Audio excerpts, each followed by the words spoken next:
Suivez tous les lundis, mercredis et vendredis votre émission Toc Toc. Toc Toc passe au crible les grands sujets de l'heure et développe des thématiques sur le plan social, politique, économique, sportif et culturel. En studio pour en débattre des journalistes et des experts. Rediffusion la nuit avant 22h30.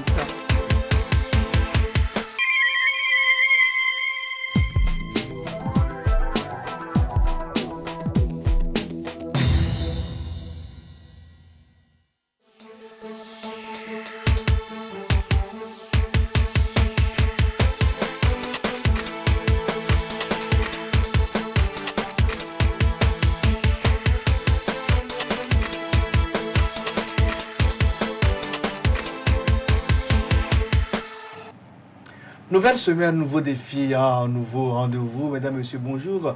C'est avec plaisir que je vous retrouve sur la chaîne du Futur LCF et sur les antennes de City FM 89.9 MHz pour l'émission Toc Toc. Merci à tous ceux qui nous suivent dans le monde entier sur Internet grâce au lien www.lcftogo.com. Bonjour à tous donc.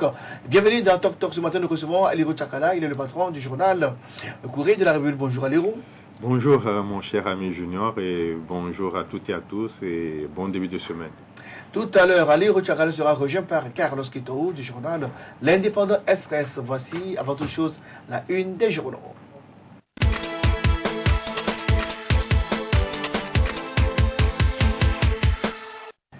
La une des journaux de ce lundi 24 octobre 2007, nous démarrons par le journal Togo Matin.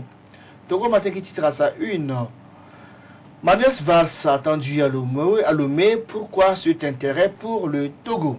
Dossier la charte de Lomé ou le livre saint de la sécurité et la sûreté maritime. Politique transition au quart, appel du président Nador Aoukou au rassemblement. Urbanisme, aménagement de Lomé, priorité au bien-être des citadins. Dans les caisses également ce matin, le libéral de Fabrice Pétizi. Le libéral qui titre Exit Apévon, est-ce la fin de l'impasse?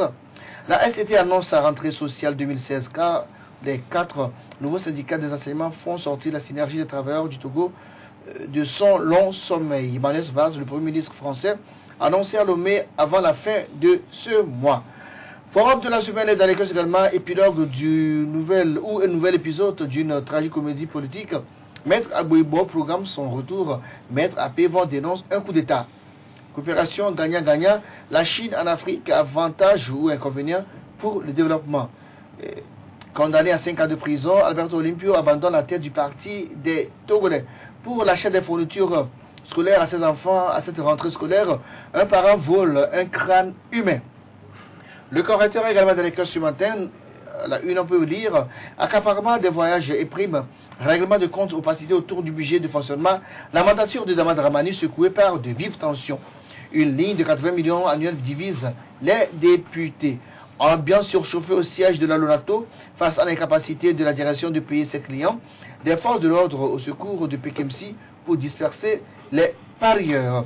Tournée ouest-africaine du Premier ministre français, les raisons cachées de la visite de Manuel Valls à Lomé. Et enfin, dans les ce matin, quotidien privé liberté. Magouille dans les entreprises de la zone franche. Le Libanais Hussein Saeg et ses sociétés doivent plus de 17 milliards à l'OTR. 2 ministres et un avocat de l'État à la rescousse du Libanais. Plateforme revendicative des travailleurs, la STT dénonce le dilatoire du gouvernement. Le pouvoir d'Agnasingbe et les hommes de Dieu, l'hypocrisie et la duplicité des dignitaires de l'église catholique togolaise. Mobilisation des recettes et remboursements des crédits FNFI. Obligation de communiquer sur l'état des remboursements. Au moins 23 milliards de francs CFA à reverser au trésor public. Eh bien, c'est tout pour la une des journaux de ce lundi. Et on va voir le jingle annonçant la première partie de l'émission.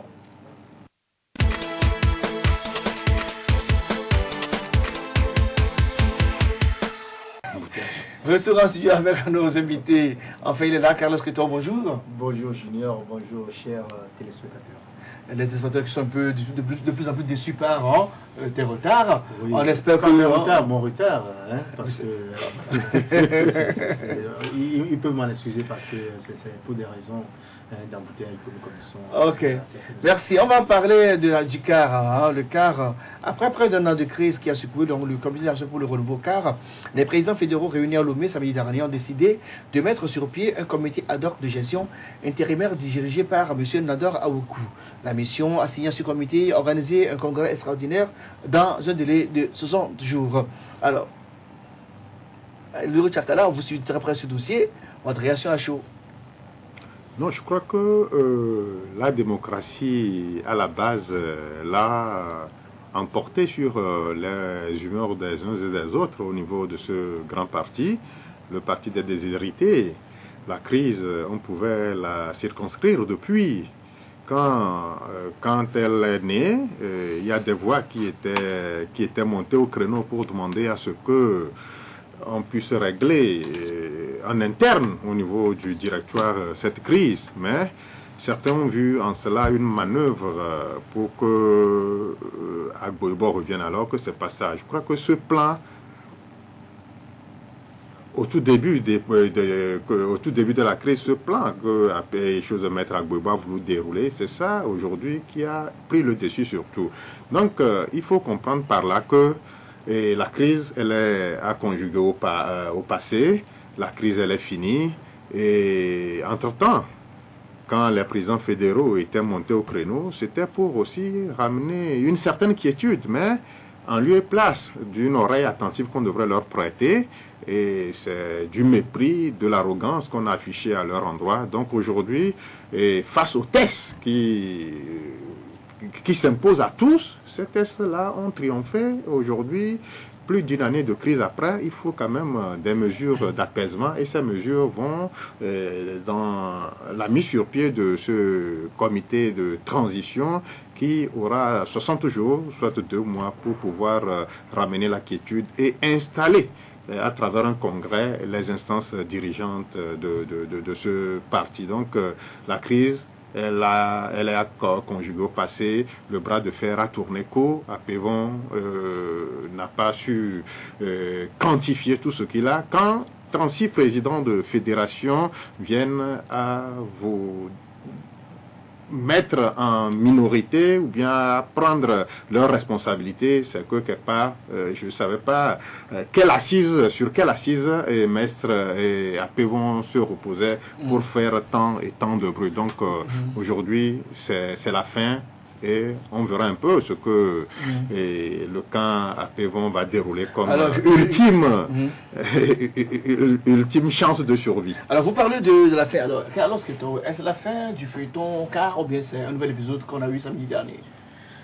Je suis vraiment surpris que mon confrère annonce aussi solennellement la fin de la crise au comité d'action pour le renouveau. Autant surpris que ce n'est que le début du commencement, si on peut le dire, parce que cette crise s'est exacerbée jusqu'à arriver à la mise en place de ce comité transitoire dirigé par Nador Aoukou, qui n'est autre qu'un disciple fanatique de Maître Yaoundé Agboibo, un inconditionnel qui a soutenu ces méthodes que je peux mettre entre guillemets viles, qui ont permis de noyauter complètement le parti qui était un grand parti. Et dans toute démocratie, dans toute institution démocratique, c'est le respect des textes qui est le principe sacro-saint de l'existence et du fonctionnement de la structure. Donc, au CAR également, on pense qu'on doit rester sur le principe du respect des textes. Bon, jusqu'alors, est-ce que les statuts ont été respectés à la lettre avant, dans la convocation de cette assemblée qui a mis en place un comité transitoire? Point d'interrogation. J'ai tenté d'appeler M. Akboibo pour en savoir plus. Il paraît qu'il est à l'étranger. Il est à l'étranger et il n'a pas pu avoir accès pour avoir sa réaction. Mais nous avons eu son communiqué qui parle de coup d'État. Bon, on a profité du fait qu'il soit allé en mission. On ne sait pas si on lui a envoyé en tant que président sortant, puisque quand il doit avoir une disposition transitoire pour mettre en place un truc pour organiser de nouvelles élections, il faudrait que le président, qui est là, c'est celui qui est en train de diriger le parti, c'est lui qui doit convoquer cette assemblée. Mais si on l'a fait sans la présence de ce président, qu'est-ce qui s'est passé? ça veut dire qu'on n'est pas encore arrivé à la fin de la C'est crise. une coordination des présidents fédéraux qui... Oui, et puis il y a les pro-APEVON, si je peux dire ainsi, sont également surpris par le fait qu'on dise que les 36 présidents sont représentés. Parce que quand on voit ceux qui étaient là, il y a des sous-fifres des présidents fédéraux, notamment des gens qui étaient vice-présidents, des gens qui sont juste membres du bureau, qui se réclament de Maître Agbouibo ou que Maître Yanvi Agbouibo a manipulé. Ça, ce sont des informations que je suis en train de donner.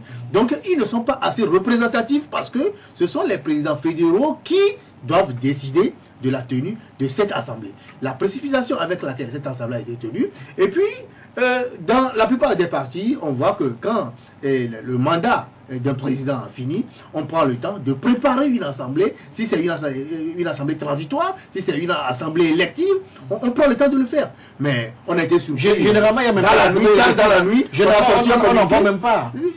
Généralement, on n'en voit même pas. Donc, on a été surpris que nuitamment, entre 23h et minuit, on a convoqué cette assemblée, on a dit que voilà, la mandature de Maître APEVON est terminée, donc on a programmé une assemblée générale pour mettre en place un bureau. Et c'est triste, c'est vraiment triste pour notre démocratie au Togo, dans la mesure où on ne peut pas rester fidèle à des méthodes qui deviennent rétrogrades, anachroniques avec la réalité. Parce que on est dans une institution où on fonctionne dans un mouvement pour grandir, pour avancer. Vous êtes dans un parti qui a été dirigé par un homme de bras de fer, Maître Yanvi Agbouibo, qui, de par le passé, a réussi à mobiliser, à avoir 36 sièges à l'Assemblée nationale. Et à un moment donné, ce président n'a pas pu arriver à avoir 3, 4 sièges, même 5 sièges à l'Assemblée nationale. Et vous pensez que cette personne est toujours dit d'efficacité pour qu'on puisse continuer à la suivre? Et au même moment, la personne, à un moment donné, peut-être fatiguée par l'âge, par le règne au-dessus du parti, a pensé que bon, il faut donner la main à quelqu'un. Il y a eu alternance. Mais il dit que les militants l'ont construit pour venir donner une nouvelle dynamique, une nouvelle empreinte. Est-ce que cela respecte la loi? Est-ce que cela respecte les textes? Parce que la Lyon, là, il a été salué réellement. On y va, le Tchèque va se réagir rapidement. Je suis quand même choqué et ulcéré que certains qui se prévalent des démocrates de première heure puissent vouloir des choses à la tête de ce pays et ne même pas rendre cela comme réalité au sein de leurs petites entités que sont leurs partis politiques. Mais il y a des situations que certains pays ont connues. Le nôtre même a failli le connaître. Mais la Constitution, c'est la Bible d'un pays. Et c'est écrit noir sur blanc que quand il y a des situations de vide constitutionnel, il faut créer des mécanismes qui puissent peut-être... On ne crée pas de mécanismes. Monsieur quand vous parliez, je me suis tué. Mais la même situation est en train de prévaloir aujourd'hui au cas où Maître Agbouibo, quoi qu'on dise, même on dit que non, c'est son mandat commencé en 2008 qui est en train de se poursuivre. Un mandat élastique de 8 ans. Mais aujourd'hui, nous sommes face à une situation donnée, le vide statutaire. Mais qui a constaté ce vide? C'est ça la question. Mais les présidents fédéraux, entre-temps, étaient montés au créneau pour rappeler cette urgence-là, à mettre à Pégon de faire tout pour qu'on ne tombe pas chose, mais en lieu et place de prendre ses responsabilités en tant que président du parti, il a laissé la donne pourrir. Aujourd'hui, quand il est dos au but, et il trouve que non, c'est certains qui sont en train de lui causer des ennuis. Il est la seule victime de sa propre... Mais il parle de manipulation, il dit que c'est Agbouibo qui... Non, mais arrêtez, quand on est incapable d'assumer...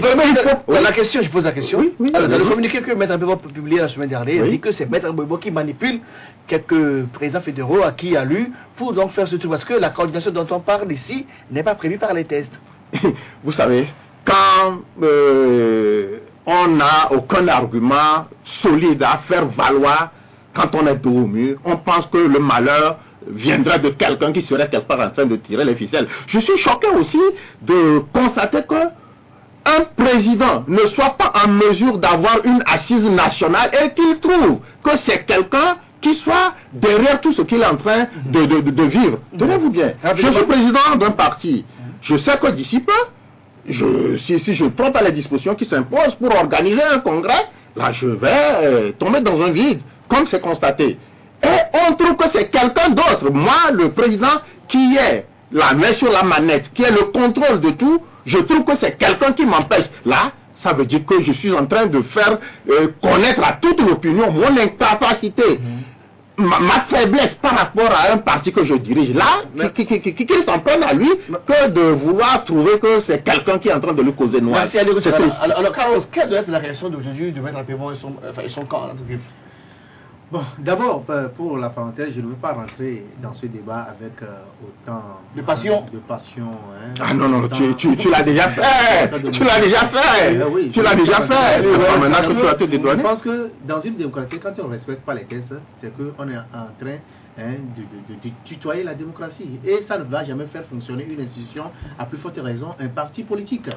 Et la crise qui est née au CAR aujourd'hui ne peut pas faire grandir le CAR. Le CAR aujourd'hui a perdu des plumes. Maître Agbouibo, qui a dirigé le CAR pendant très longtemps, aujourd'hui est en train, comme je l'ai caricaturé la dernière fois dans une émission, est en train de creuser sa tombe avec ses propres dents. Parce qu'il est en train de saboter en quelque sorte ce que lui-même il a construit pendant plusieurs années.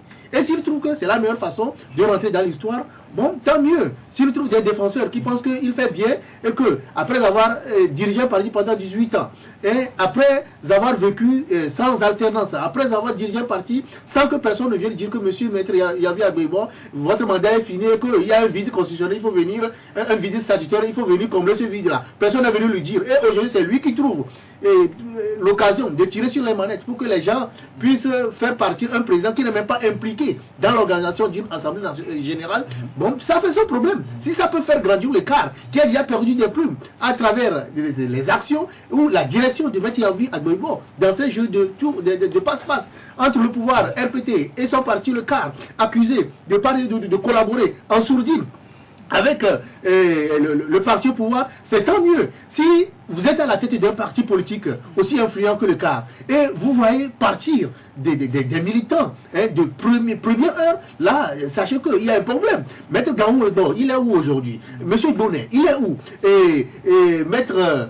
Monsieur Afan, il est où? Il y a plusieurs cadres éminents du cadre. Monsieur Godon. Et puis monsieur Jean-Yves Dam qui est devenu le vice-président du parti au pouvoir. Vous ne trouvez pas que cela c'est déjà suffisant? Il y a un problème qui se passe. Mais si vous êtes à la tête de parti des cadres, Blaise Compaoré, comment sa déchéance a eu? C'est parce qu'à un moment donné, certains cadres de son parti ont décidé de quitter la barque et de lui laisser naviguer à vue. Après, il est parti. Donc quand vous êtes à la tête d'un parti ou bien d'un mouvement, même d'une association, vous voyez les gens quitter parce que vous pensez que c'est vous seul qui êtes à la direction de ce parti, c'est vous seul qui pouvez faire grandir ce parti.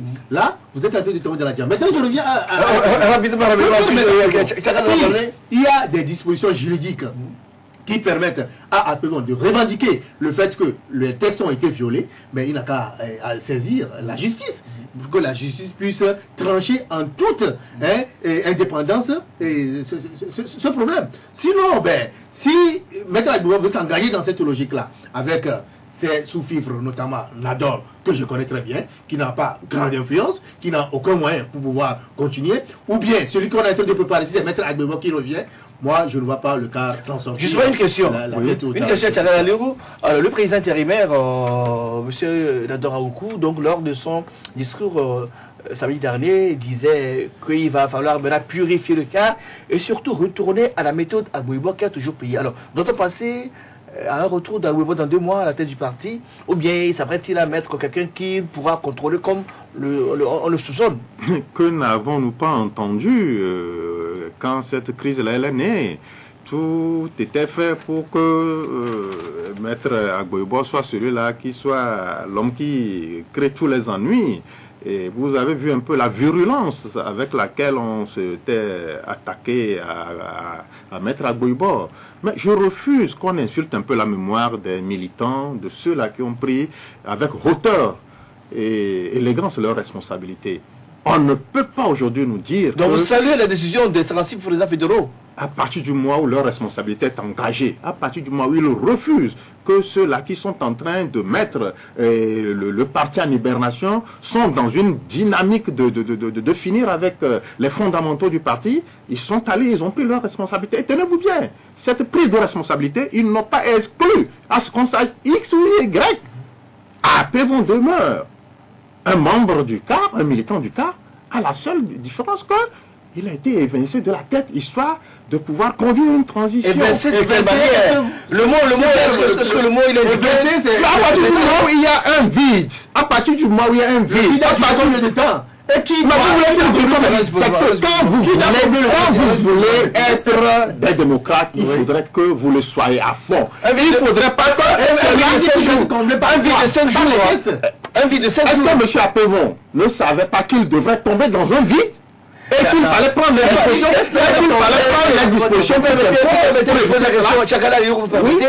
c'est pas la première fois qu'on est qu'à la tête de parti, que le président arrive à la au terme de son mandat et qu'on arrive à le congrès. C'est pas nouveau au Togo. Pourquoi vouloir précipiter les choses et faire comme le renverser, les vaciller comme vous le dites? Non, les nouveaux tests du cas sont là. Ils s'appliquent à tous. Ils s'appliquent à tous. On ne saurait tailler des tests sur mesure parce qu'il y a quelqu'un qui a mis le parti dans un congélateur et il a fermé à plusieurs tours. Il a refusé pendant un an que ce parti-là puisse aller au-devant de la scène sur le terrain. C'est pas matière qui a manqué pour que le cas ne s'affirme pas sur le terrain. Maintenant, aujourd'hui, on a toujours dit qu'il voulait faire le congrès, c'est M. Agbobo qui s'en est opposé. Mais vous trouvez ça normal qu'un président d'un parti aille claironner, vociférer que lui a voulu faire un parti et que c'est quelqu'un un congrès et que c'est quelqu'un qui l'en a empêché? C'est quelqu'un qui a le contrôle du parti. C'est quelqu'un n'est pas n'importe qui, quand même, c'est M. Agbobo. Alors, je suis content que vous reconnaissez. Entre griffes considéré comme le gourou du parti. Alors, je suis tout à fait content que c'est maintenant, à la fin de ce mandat, à un an, que l'autre là s'aperçoit que non. Et Agbobo lui a constamment posé des pots de banane. Agbobo l'a empêché d'évoluer dans le bon sens et que la substance même du parti était ailleurs. Mais quand en 2008 il avait commencé, il n'a pas trouvé que Agbobo devenait trop. Et en 2012, quand il est revenu encore, il n'a même pas trouvé que Agbobo l'empêchait d'évoluer dans le sens normal des choses. Il n'y a pas eu de congrès de jour. Il n'y a pas eu de congrès. Ah non, mais c'est un passage. Il y a forcé ce il n'y a pas eu de congrès. Non, le dernier congrès du CAR en 2008, il n'y en a plus. Et c'est la même réédition qu'on a voulu faire. Et qui n'a pas marché, on crie maintenant au sorcier.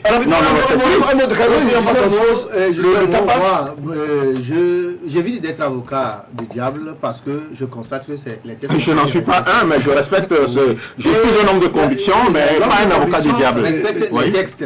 Et que disent les textes? Quand il y a une transition, qu'il y a un vide constitutionnel, c'est celui qui est à la tête. C'est lui qui organise une nouvelle transition ou bien une assemblée. C'est lui qui prend des dispositions relatives au statut ou bien au texte du parti pour pouvoir faire évoluer la donne. On ne se lève pas pour inverser, comme vous l'avez dit. Inverser, ça devient du désordre. Donc, mais quand on considère son parti comme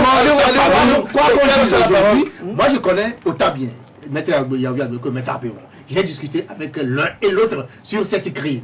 Et je sais ce que tout le monde en pense. C'est un problème de rivalité qui ne permettent pas de pouvoir faire évoluer une personnalité comme Maître Yaoui Apévon parce que à un moment donné, il a décidé de ne pas rester dans la ligne intime de Maître Yaoui Apévon qui tirait des profits, tous azimuts avec le parti, comme on peut le dire, il faisait ses business, et Maître Apévon est en train de donner une nouvelle façon de fonctionner du parti. Bon, Maître Apévon n'est pas d'accord et il a rassemblé des gens. Pour la question du congrès, vous imaginez que pour des sensibilisations, des réunions de sensibilisation des fédérations, Maître Yaoui envoie des éléments perturber les séances. Et avec, c'est-à-dire que si Maître Apévon avait les moyens de mobiliser les forces de sécurité autour de lui, il pouvait tenir très bien ces réunions de fédération. Mais à plusieurs reprises, que ce soit à Barou, que ce soit à Takpamé, que ce soit à Talimé, il y a toujours des éléments des éléments de Maître Yaoui Apévon qui utilisaient des méthodes presque voiloues pour empêcher Maître Apévon de pouvoir mobiliser les gens autour des congrès. Voilà un peu la réalité. Et je pense que dans tous les cas, c'est le CAR qui a perdu les plumes et c'est encore plus Maître Yaoui Apévon parce que il a enfanté son propre fils et puis il est en train de le tuer avant de mourir. Donc voilà un peu. On va malheureusement évoluer, on va parler d'autre chose.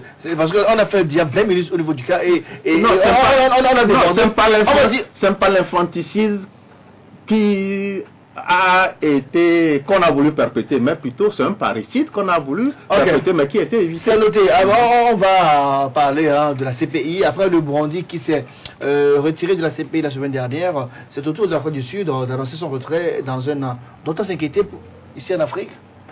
Non, pourquoi s'inquiéter? Pourquoi s'inquiéter? L'Afrique est en train de prendre ses responsabilités. L'Afrique n'a pas besoin de la Cour pénale internationale pour régler ses propres problèmes en interne. Et vous savez, l'Afrique a vécu plus de 300 ans de colonisation, d'esclavage plutôt, et plusieurs décennies de colonisation. Et après plus d'un demi-siècle d'indépendance, si les États africains ne peuvent pas assumer, prendre leurs responsabilités, là, je crois que c'est tout à fait dommage. Et donc vous saluez ces retraits en cascade là? Je salue ça, On ne peut pas humilier les Africains de la sorte. Continuez. Humilier comment? Les grands délinquants, les grands bandits, les grands voyous, c'est seulement en Afrique qu'on les retrouve. Mais vous avez vu certains chefs, certains présidents occidentaux qui se sont comportés en grands délinquants, en grands bandits. Ils ont quitté même leur continent pour venir perpétrer de grands forfaits sur nos sols. Et ces gens ne sont pas inquiétés. Quand on prend George Bush avec ce qu'il a fait en Irak, aujourd'hui l'Irak est un pays instable. Quand on prend Sarkozy, ce qu'il a fait en Libye, la Libye peine à se retrouver. Mais ces gens-là sont là, tranquilles, dans l'absolu quiétude. Ils ont beaucoup de raisons. Bush a parlé de l'uranium, l'énergie nucléaire plutôt, que ce que faisait la bombe nucléaire plutôt que préparait Saddam. Et vous avez suivi des documents où des documents des magazines américains, de sérieux magazines américains, qui ont confirmé que ça n'a jamais existé. C'était du ping-pong, c'était le prétexte pour aller peut-être en finir avec quelqu'un. Quand vous prenez la Libye, tout proche de nous, c'est vrai. On disait que Gaddafi c'était... Oui, et on est arrivé. Il tuait les gens, il a fermé les opposants, il n'y avait même pas d'opposition. On a vu ce que Gaddafi, c'est vrai, et la population était aisée, mais il n'y avait pas de droit de l'homme, il n'y avait pas de liberté d'expression. Et maintenant, dans quelle situation la Libye se trouve-t-elle? Au moins, les gens peuvent parler. Ah non, arrêtez ça! Il ne suffit pas seulement de parler, c'est une question de survie, c'est une question de développement. Aujourd'hui, le Togo vaut mieux en termes économiques que la Libye. Vous voyez un peu ce qu'on a laissé. Et ceux-là qui ont créé cette situation sont là, tranquilles. Et on trouve que c'est les Américains, c'est les Africains, c'est les chefs d'État africains qu'il faut conduire là. Moi, je préfère que le cas Hissène Habré puisse être expérimenté chez nous. Hissène Habré a commis des forfaits. Il était jugé en Afrique et la sentence est... On a vu le nombre d'années qu'on a fait de juger Hissène Habré. Je crois qu'il faut commencer... Ça a tellement duré. Il a fallu que le président Macky Sall qu'on puisse le juger. Il faut commencer par quelque chose avant d'huiler la mécanique. À partir de l'instant où l'Afrique a commencé par un point, je crois que si un président africain vient se montrer délinquant, grand bandit, je crois que les mécanismes se feront. Et puis, bon, la justice fera son travail. Carlos, qu'est-ce qui effraie nos dirigeants africains je m'en vais dire que sur les questions de la dignité humaine, des droits humains, sur les questions de la vie humaine, il faut prendre de la hauteur et savoir respecter ces principes, qui sont des principes. On ne donne pas la vie, donc on ne doit pas ôter la vie. Et la question de la Cour pénale internationale, permettez-moi de faire une brève historique. On n'a pas le temps. Non, on n'a qu'une minute. En quelques secondes. La CPI a été créée en 1998 et le statut de Rome est rentré en vigueur en 2002. Aujourd'hui, 124 États sur 193 ont ratifié. Les États-Unis ont signé, mais n'ont pas ratifié. Et la Russie a signé, n'a pas ratifié. La Chine et l'Inde se sont opposés parce qu'ils pensent que c'est un instrument pour traquer les pays pauvres. Je suis d'accord avec eux.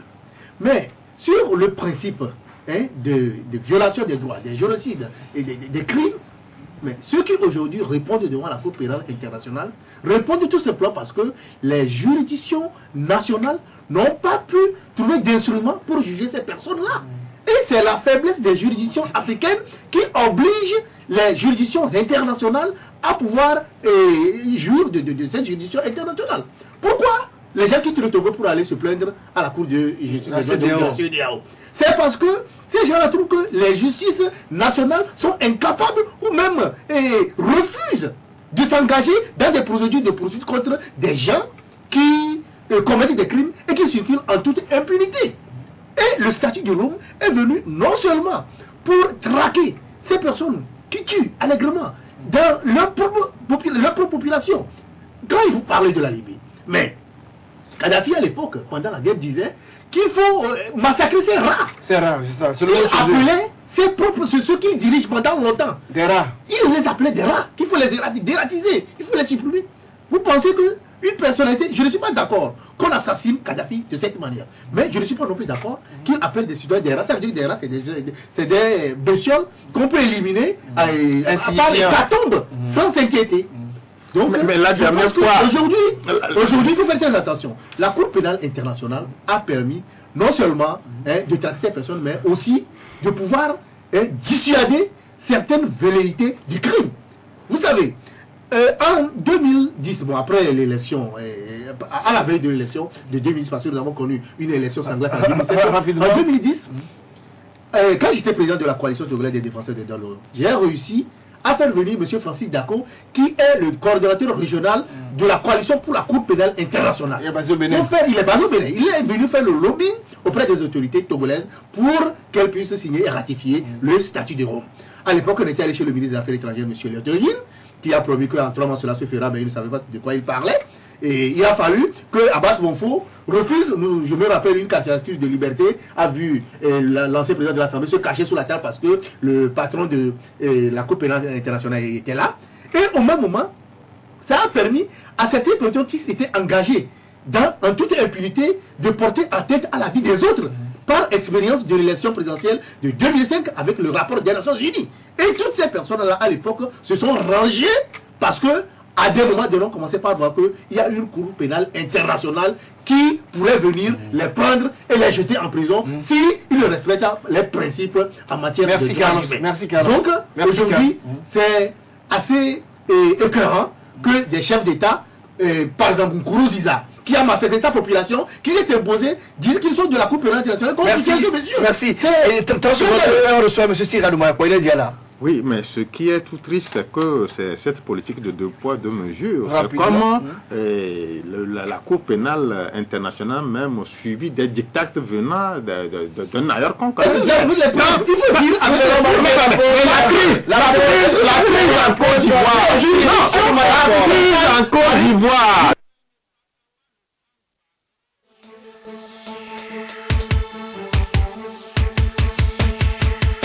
Suivez tous les lundis, mercredis et vendredis votre émission Toc Toc.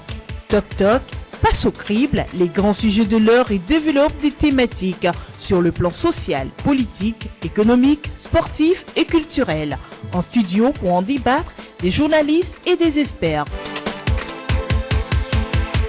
Rediffusion la nuit à 22h30.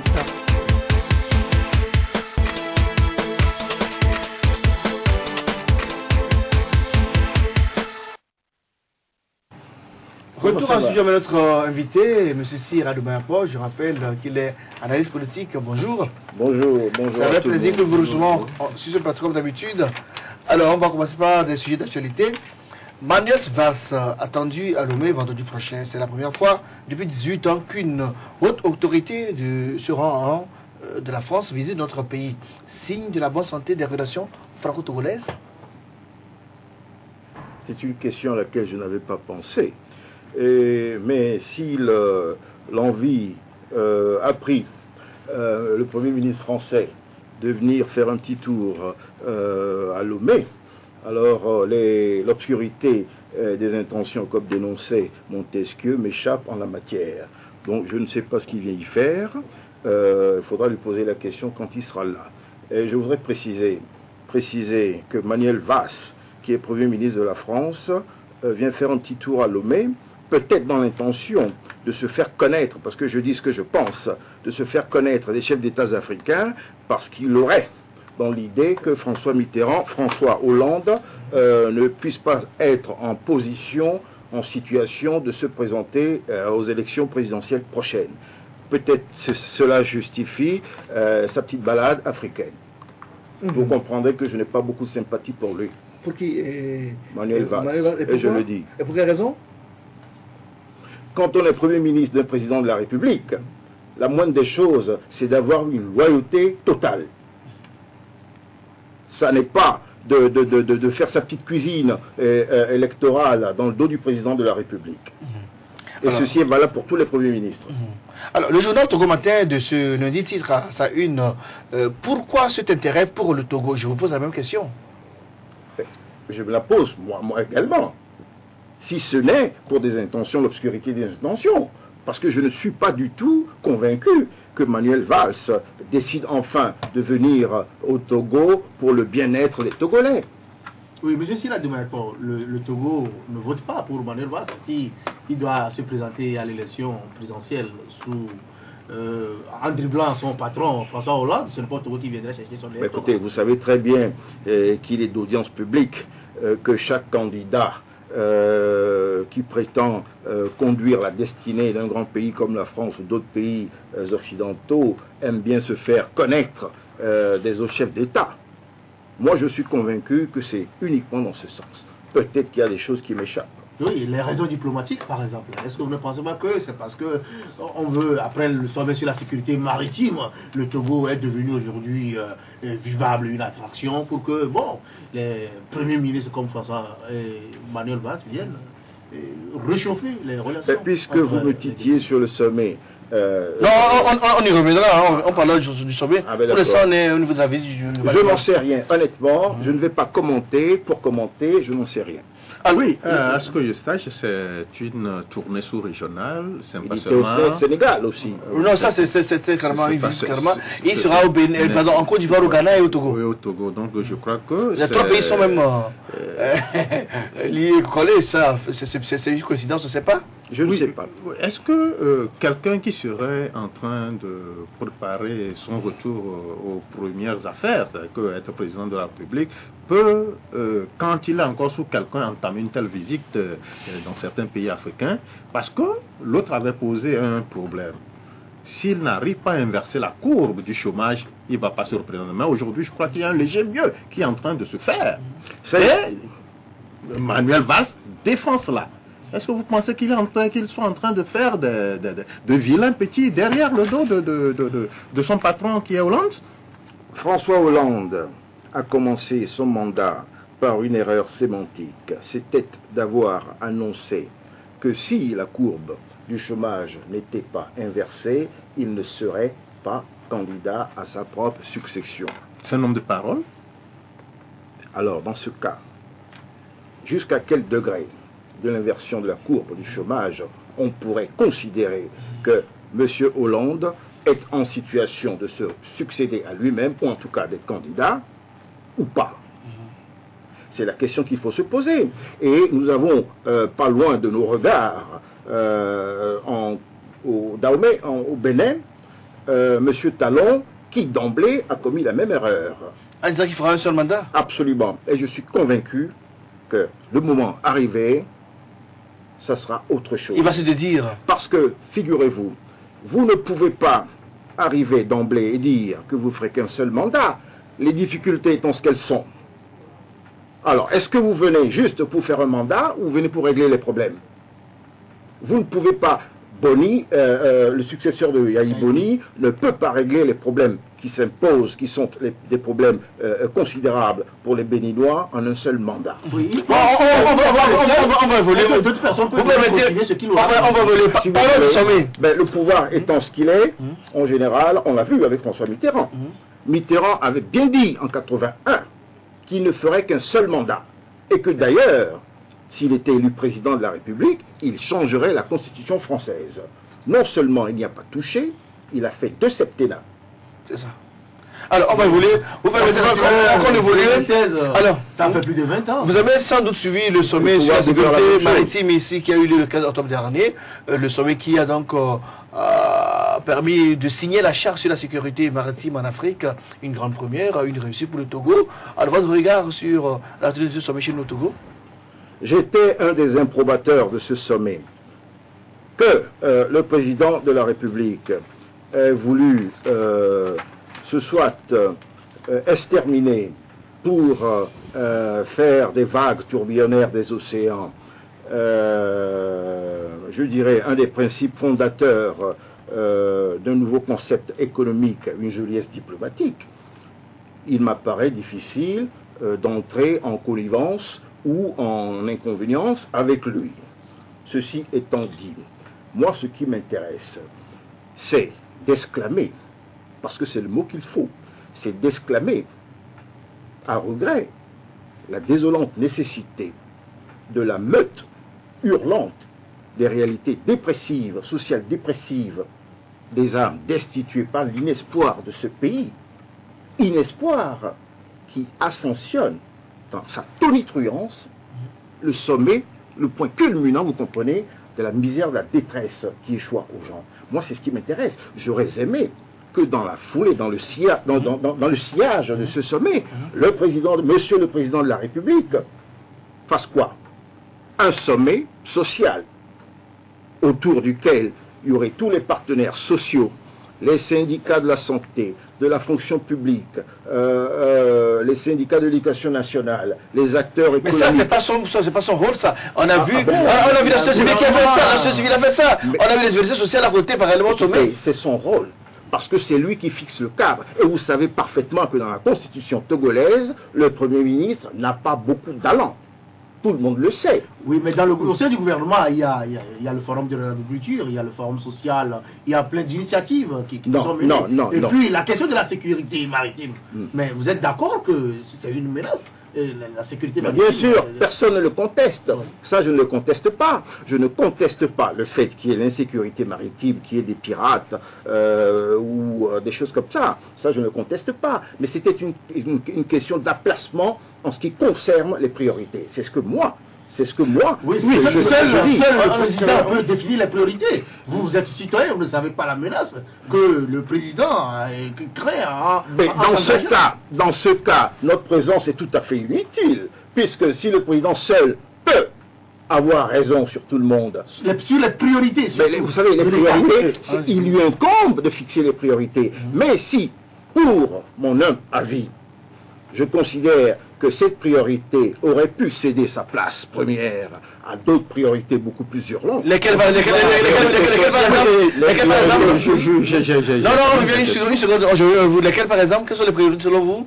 La santé, l'éducation par exemple. Parce que moi, ce qui m'a gêné, je vous le répète, je ne suis pas un improbateur décidé de tout ce que fait le président de la République, mais je suis un improbateur absolu des priorités inversées. C'est-à-dire qu'il me paraît absolument dans l'éclat obscur de l'évidence qui se pose aux Togolais que le problème de la santé et de l'école est tout de même patent, n'est-ce pas?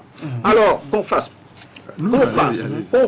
ce sommet, je n'ai rien contre, mais quand je vois l'obscénité financière qui a été le drap sur lequel se sont venus coucher des mamamouchis à Vachi de la démocratie comme M. Sassou Nguesso, ça me dérange.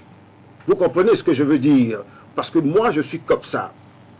Il est chef d'État africain. Il est chef d'État, mais d'accord, je ne refuse pas.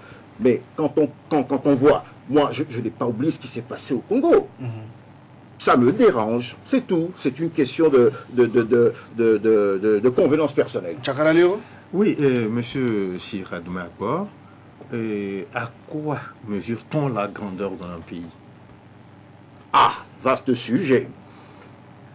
Je vous dirais que dans le cas spécifique de notre pays, la grandeur de ce pays doit s'articuler évidemment sur d'abord et avant tout le bien-être de son peuple. Et il ne faut pas l'oublier. Les grandeurs. Et pour assurer cette grandeur, faudrait-il que le Togo vive en autarcie, que le Togo vive en vase clos, sans... Si vous avez un emplacement important sur la diplomatie pour avoir une certaine grandeur diplomatique, et que pendant ce temps, vous avez dans votre pays des problèmes cruciaux qui sont là, de santé, d'éducation, en quoi alors servirait cette grandeur diplomatique? Oui, monsieur Sire. Et la grandeur, ne l'oubliez pas, la grandeur, c'est l'histoire. C'est l'histoire qui fait faire la grandeur. C'est ça qu'il faut voir. Il y a plusieurs types de grandeur. De Gaulle est devenu un grand homme parce qu'il a rencontré l'histoire. D'autres présidents sont devenus de grands hommes. Pourquoi? Parce qu'ils ont réglé des problèmes internes à leur pays. Oui, mais Oui, parlez de la Mandela, le Premier ministre, Comme Mandela, par exemple. en marge, le Premier ministre togolais, en marge du sommet, a donné un peu les grandes lignes de la politique de l'éducation et de la santé. Il a fait beaucoup de promesses par rapport J'avais suivi cette émission. par rapport au CHU, par rapport à la construction d'autres écoles, il en a parlé. Ça veut dire que ça les préoccupe. Écoutez, moi aussi, je peux parler de ma femme, je peux parler de mes enfants, vous comprenez? Ce qui compte, c'est ce que vous pensez, c'est ce que vous comptez faire pour eux. C'est ça qui compte, ça n'est pas que les mots. Le Premier ministre dont vous parlez, j'ai eu vent de cette intervention télévisée. Honnêtement, je vous le dis tout de suite, je n'ai rien compris. Je n'ai rien compris. Alors, il s'agit de quoi? Il a vanté l'économie bleue, par exemple. Écoutez, l'économie bleue, c'est un concept, j'en ai parlé tout à l'heure, mais est-ce que cette charte, le Togo, j'espère que le Togo pourra dégager les moyens suffisants, que ce soit des moyens financiers, techniques, technologiques, et par ricochet, le Togo sera obligé encore de demander l'aide extérieure, parce que nous ne pouvons pas, nous n'avons pas les moyens financiers. Sécuriser la côte. Mais absolument, c'est ça aussi qu'il faut reconnaître. Sinon, je ne suis pas contre le fait de traiter l'insécurité ou de se préoccuper de la sécurité maritime. On va évoluer. On va évoluer. On va poser une question. Non. Si, Sur la sécurité maritime, mais le temps passe. Ça fait longtemps qu'on ne s'est pas vu. Bon, rapidement, allons-y. Il y a peu, le Brésil a organisé les Jeux Olympiques et des mois avant la tenue de ces Jeux, il y avait des mouvements d'humeur. Presque toutes les grandes villes brésiliennes étaient en ébullition. Mais ça n'a pas empêché l'État, le gouvernement brésilien d'organiser quand même ces Jeux Olympiques. Non, la plutôt. Non, les Jeux Olympiques de Rio, la dernière fois. Oui. Mais est-ce que c'est par complaisance, c'est par plaisir ou bien c'est pour la grandeur du Brésil? C'est pas ça la grandeur. C'est pas ça la grandeur. Si la grandeur consiste à organiser quelques sommets ou quelques représentations sportives, ça se saurait. Tous les présidents de la République seraient des grands hommes. Le Brésil qui a organisé cet événement... Mais l'histoire retiendra cela? Mais quelle histoire? L'histoire que les Jeux Olympiques se sont tenus à Rio et tout ça. Et ça consacre la grandeur du Brésil. Une certaine histoire retiendra ça. Mais ce qui constitue l'histoire, c'est la vivance des gens, c'est ce que vivent les gens, c'est-à-dire...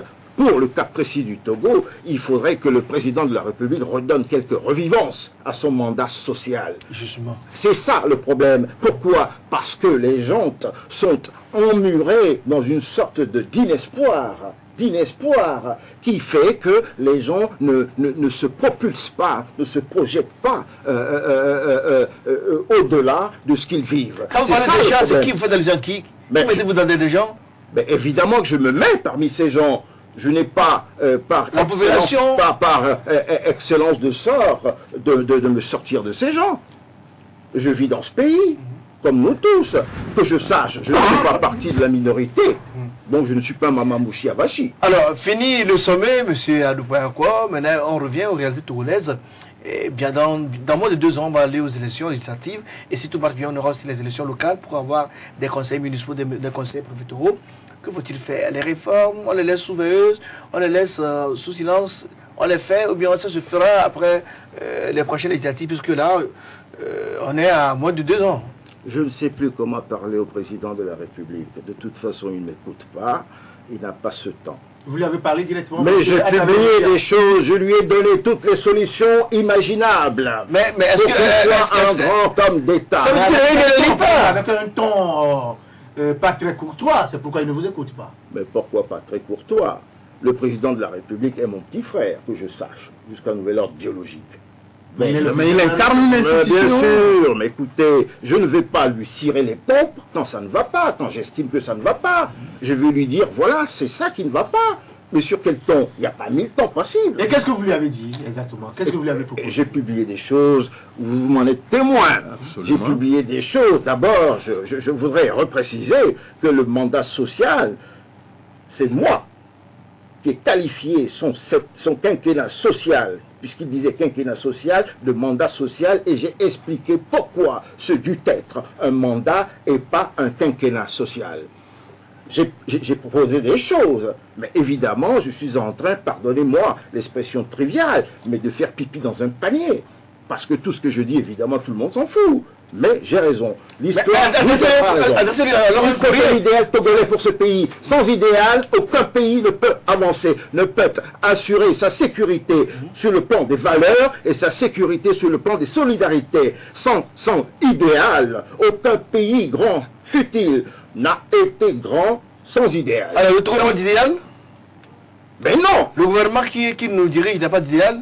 Ben non. Vous pensez qu'il faut de la navigation à vue? Écoutez, un idéal c'est quoi? C'est qu'il faudrait qu'il y ait une armée considérable d'esprits qui s'assemblent autour, qui se sentent possesseurs et dépositaires de ces valeurs. Or, ce qui prime, ce qui doit primer aujourd'hui, ce sont les valeurs sociales. Quand je parle de valeurs sociales, j'entends par là aussi le respect du droit, l'état de droit. Quand on parle de social, on ne parle que de nourriture, on ne parle pas que de nourriture ou de santé. On parle aussi d'une certaine idée du droit. C'est ça le problème. Et les réformes? Que proposez-vous? Que proposez-vous? Ce que j'ai proposé, j'ai écrit, le président de la République, parce qu'il est président de la République. Et quand on est président de la République, on ne pense qu'à une chose, on ne pense qu'à l'histoire. Et qui dit histoire dit le bien-être de son peuple. Puisque la société est bloquée, nous sommes dans une société bloquée, oui ou non. Il y en a qui veulent les réformes, il y en a qui ne veulent pas les réformes, et tout le monde voudrait, ou certains voudraient, des réformes de convenance personnelle. Dès lors qu'il y a cette idée de convenance personnelle, on ne pourra pas faire les réformes. Pourquoi? Parce qu'il y a cette idée de remise de compteur à zéro. Le président de la République n'a qu'à faire les réformes, et puis qu'il s'en aille. Quitte à revenir, quelques années plus tard. Ça passe, vous le refaites? Moi, c'est ce que j'aurais fait. J'aurais fait les réformes, et je m'en irais. Et vous pensez que les réformes doivent le viser? Vous dites, il n'a qu'à faire les réformes partir. Parce que vous savez, comme si c'est lui qui est ciblé par les réformes. Il y a des... Non. Les réformes, c'est pour le Togo. Il y a des symboles. Oui. Le président de la République est président, qu'on le veuille ou non, d'un système politique qui a bientôt 50 ans ou plus. C'est ça la politique. Son père, c'est son père, lui, c'est lui. Mais certes, mais son père a évolué dans un certain système. C'est-à-dire que, moi je le dis, c'est un système militaro-ethnico-politique. C'est ça. Alors, pour que M. Faure-Gnassingbé ait un destin à venir, c'est-à-dire faire les réformes, partir, écrire des bouquins et revenir se représenter. Parce que s'il veut absolument être de nouveau candidat à un 4e mandat, je vous assure que les poils vont s'hérisser. Pardon? Absolument. Oui, parce que les gens n'accepteront pas. Ces partisans ou bien les Togolais qui votent pour lui? Vous croyez que les Togolais n'ont pas envie aussi de connaître autre chose? Moi, depuis je suis né... décide par la voie des urnes. Mais la voie des urnes, vous savez bien qu'elle n'apparaît pas tout à fait d'une clarté solennelle à tout le monde. Elle n'a pas été transparente. Écoutez, une élection qui est transparente et qui est contestée par Paul, Pierre et Jacques, attention, ça pose problème. Et il y a aussi le problème des institutions. Les institutions ne sont pas des institutions fortes. Je parle des institutions de notre pays. Pourquoi? Parce qu'elles sont contestées tous les matins par tout le monde. Que ce soit l'institution judiciaire, la Cour constitutionnelle, ou comment vous l'appelez-vous ici, c'est ça. voilà, etc. Quand on voit le président de la Cour constitutionnelle danser parce que le candidat qu'il soutient a gagné, je suis désolé, ça n'est pas bon pour l'image du président de la République. Il faut dire la vérité au président de la République. Moi, je ne vais pas lui cirer les pompes parce qu'il est président de la République. Il faut les réformes. C'est pourquoi il faut les réformes, mais s'il ne veut pas les faire, tant pis. Qu'est-ce que vous voulez dire? Monsieur Si, vous êtes opposant au régime Faure-Gnassingbé. Vous êtes opposant. Écoutez, je suis un inopposant. Vous avez des ambitions politiques. Je suis un inopposant. C'est-à-dire que je ne suis ni opposant, ni tireur de pompe du pouvoir. Et vous êtes quoi? Je dis ce que je pense. Je fais mes analyses. Citoyen. Je suis un grand citoyen d'État. c'est-à-dire un penseur d'un idéal politique qui est en gestation. Et le président de la République doit savoir une chose, c'est que nous sommes un certain nombre dans ce pays qui considèrent, qui pensent, qui vivent les poils hérissés, qu'il faudrait que ce pays quand même connaisse un autre destin. C'est ça la question qui se pose. Vous avez des ambitions politiques? Mais qu'est-ce que vous croyez que je fais là? Je fais de la politique. Monsieur Sire. Donc vous avez de l'ambition. Ben, je ne veux pas être président de la République, c'est ce que je voulais savoir. J'ai mon idée sur la question. Mon cher aîné Sira Doumakwa, j'ai été très proche de vous. Ah, vous n'êtes plus? Non, j'étais très proche et je le suis. Ah ben, c'est ce que vous avez dit. J'étais très proche au tout début, je suis l'un de ceux-là qui était très proche de vous. Absolument. On a partagé beaucoup de choses ensemble. Absolument. Maintenant, qu'est-ce qui a changé entre-temps? Parce que quand les gens fredonnaient à longueur de journée réforme, vous n'étiez pas d'accord avec eux. Et vous disiez à l'époque que ce qui incombe aux Togolais aujourd'hui, c'est le mandat social qu'on m'a donné. Oui. Je disais ceci. Je disais que les réformes étaient d'un intérêt, c'est-à-dire étaient d'une dominante secondaire. Et j'ai pratiqué longtemps la musique pour vous dire qu'une dominante secondaire, qu'on le veuille ou non, est quand même d'un intérêt vital dans l'orchestration générale. Vous comprenez? Oui. Bon, alors j'avais demandé que le social eût été à placer en tant que voûte de la politique gouvernementale. Et j'avais même espéré un gouvernement historique. À défaut d'un gouvernement historique, on a eu un gouvernement d'expectative. Pardon? Absolument. Un gouvernement d'expectative. Et ça veut dire quoi en français? C'est-à-dire attentiste. Voilà, c'est tout. Qu'est-ce qui vous fait dire cela? Je crois que ça va faire 2 ans. Ça va faire 2 ans que ce gouvernement est sur pied, n'est-ce pas? Oui. Bon, en 2 ans, dites-moi la vérité. Là, il s'agit d'une question de conscience que chacun d'entre nous a. En 2 ans, qu'est-ce qui a changé dans votre vie? Qu'est-ce qui a changé dans la vie d'un simple citoyen d'état de base commune? Rien. Non, mais il y a eu plein de choses. La diminution du prix des produits pétroliers, il y a les routes, il y a les hôtels, le Fonds national pour la finance inclusive, il prend. Pour la cerise sur le gâteau, le sommet sur la sécurité maritime. Quand même, le taux va évoluer. On a démocratisé l'accès au prêt. Vous avez démocratisé l'accès au prêt. Je crois savoir que ceux qui ont eu accès à ces prêts sont aujourd'hui la tête dans le seau. C'est-à-dire quoi? C'est-à-dire que le problème de financement, etc., ça connaît un problème. C'est un problème d'appancement. Quand je parle d'appancement, c'est-à-dire qu'en amont, vous ne pouvez pas, je l'ai toujours dit, on a un gouvernement, on a un ministère à la base. C'est ça, du développement à la base. Comment voulez-vous que ce ministère fonctionnât normalement, de façon régulière, hors cadre décentralisation? Ça n'est pas possible. On ne peut pas avoir un ministère à la base, hors cadre décentralisation, ça n'est pas possible. Pourquoi? Parce que le travail qu'effectue le ministre chargé de ce département, développement à la base, ce travail dut être relayé par des conseillers généraux et toute la séquelle. Mais à défaut de sa conception, il n'y a pas eu d'élection. Mais à défaut, il y a un vide qui a été depuis 30 ans suppléé. Donc il faut qu'on voit quelqu'un le fasse. Et comme elle est plusienne, elle est compétente, bon, elle joue ce rôle. L'histoire jugera. Oui, et l'opposition dans tout cela. Vous accusez l'opposition donc, parce que s'il y a statu quo, c'est que l'opposition ne joue pas son rôle. Vous savez, dans l'opposition, moi, je crois que j'ai peint de la manière la plus exaltée possible ce que je pouvais dire sur l'opposition. Donc, c'est pour ça que je m'occupe plus de l'opposition. Moi, je m'occupe d'une nouvelle dimension, c'est-à-dire ce qui doit arriver pour ce pays. Alors, c'est quoi cette dimension? Je tiens à préciser une chose, c'est que le président de la République est l'élu de tous les Togolais. Il est le président de tous les Togolais. Je ne conteste pas. Même s'il est mal élu. Comme vous l'avez dit, par rapport... Vous avez douté de la... J'ai douté des institutions.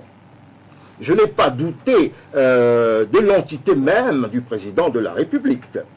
Bon, cela étant dit, il est le président de tous les Togolais, n'est-ce pas? Il doit finir son mandat. En 2020. En 2020. Il lui reste 3 ans. 3 ans. 3 ans, 3 mois. Ça doit être l'obsession, je dis bien l'obsession du social.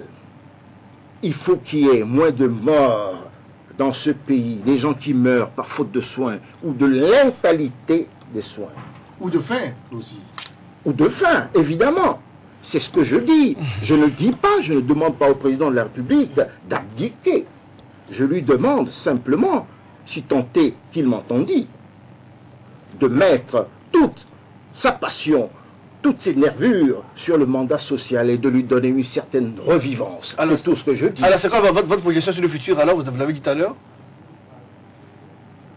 Ben, tout le monde sait, c'est de notoriété publique, que moi je suis dans une nouvelle dimension. Tout le monde le sait. Tout le monde le sait. Justement, vous la connaissez, c'est quoi la nouvelle dimension de Sir Adouma? Mais ma nouvelle dimension, c'est Pascal Bodiona. Ça, tout le monde le sait. Tout le monde le sait. Moi, je le dis publiquement, tout le monde le sait. C'est-à-dire, bon. Mais vous savez, c'est un homme pour moi. Vous voulez qu'il revienne au gouvernement pour changer les choses? Je voudrais que monsieur le premier grand citoyen d'État, monsieur Pascal Bodiona, soit un théoricien, un praticien des causes. À quel service? Des causes qui rongent ce pays. Nous avons besoin de son expertise. Nous avons besoin, absolument besoin, de ses pensées. Des reliefs, non seulement des reliefs de ses pensées, mais des fonds même qui constituent sa pensée. Ça veut dire qu'il a dans les compétences? Mais évidemment. Et son absence crée un vide depuis lors. Ben évidemment. Et je pourrais même vous dire que son absence rend malheureux beaucoup, parce que Pascal Bodiona serait là. Par exemple, l'audience de ce sommet n'aurait pas eu l'audience à minima qu'il a eu. Parce que moi, je veux vous dire quelque chose. J'ai été au courant de ce sommet quelques jours seulement avant l'érection de ce sommet. Je n'en savais rien du tout. Mais vous n'êtes pas informé alors? Ben écoutez... Mais les autres ne pensent pas comme vous. Les autres, ils peignent en noir Pascal Bodiona. Nous sommes dans un pays où il faut que tout le monde mette, comme on dit, la main à la pâte. C'est tout.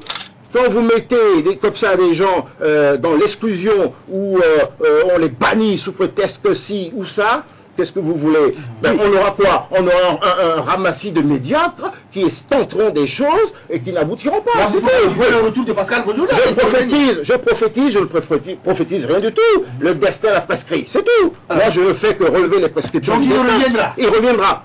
De toute façon. Alors, du côté du chef de l'État, bien sûr. Pardon? Du côté du chef de l'État, bien sûr. Ça, je ne sais pas. Monsieur Sir Adouma, malheureusement, l'émission tire vers la fin. On aurait bien voulu que vous prononciez sur la crise au cas. Il y a eu un comité intérimaire qui a été mis sur pied samedi dernier. Rapidement, un mot là-dessus. Oh, vous savez, la page a peu moins tournée, on peut le dire ainsi. Je ne voudrais pas être... je ne veux pas sortir des stockades. Bon.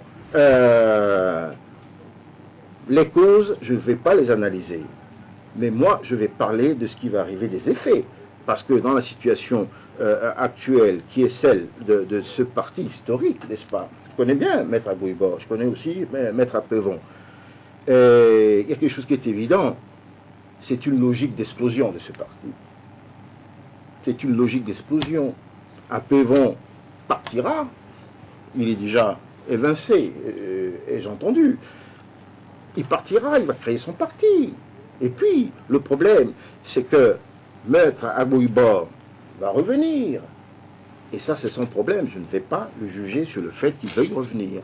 Mais seulement, moi, j'ai dit quelque chose, c'est que ce parti va imploser. C'est tout. Et c'est dommage pour des gens qui se sont saignés pour ce parti. C'est dommage, dans l'éclat obscur des choses, qu'ils en soient là. C'est tout à fait triste. C'est tout. Merci au grand citoyen d'État, Sir Adouma. Merci de nous avoir accepté notre rendez-vous ce matin. Moi, merci. Merci à Ali Chakala, le patron du Courrier de la République. Merci à Carlos Quito, du Independence Press. Mesdames, Messieurs, merci pour votre fidélité. On dit un grand merci à notre marraine, Zaina Bodiona, et à tous ceux qui nous suivent actuellement sur LCF et aussi sur City FM. Merci à Togbou Yakassou de Bay. Il est très fidèle à Tok Tok. Bien de choses à vous et très bon début de semaine à vous tous.